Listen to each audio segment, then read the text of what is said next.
Tribuners, kita ke berita viral lainnya. Usai viral, Gihon Merel Loi Malitna duet dengan Toton Karibo. Bocah viral bersuara merdu asal Kepulauan Aru, Maluku, Gihon Merel Loi Malitna akhirnya diajak penyanyi Toton Karibo berduet dalam lagu terbarunya.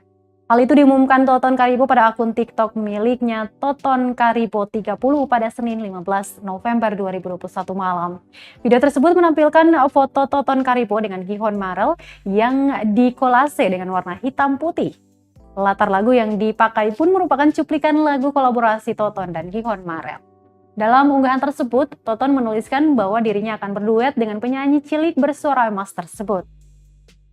Unggahan tersebut pun disambut baik oleh para penggemar Toton dan Gihon yang tak sabar menanti kolaborasi keduanya. Hal itu dibuktikan dengan banyaknya pengguna TikTok yang menyukai unggahan Toton tersebut. Hingga saat ini unggahan tersebut telah disukai sebanyak lebih dari 14.000 kali oleh warga TikTok. Beragam komentar netizen pun membanjiri kolom komentar. Ada yang berterima kasih kepada Toton karena telah mau mengajak Gihon berkolaborasi. Seperti yang diketahui Tribuners, Gihon Merel viral usai videonya menyanyikan lagu milik Toton Karibo berjudul Bale Pulang 2 ramai diperbincangkan warganet. Bahkan Gihon sampai diundang ke beberapa acara televisi untuk menunjukkan bakat menyanyinya.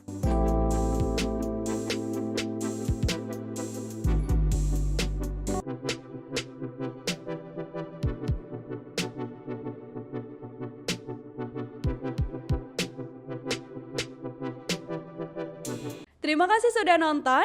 Jangan lupa like, subscribe, dan share ya.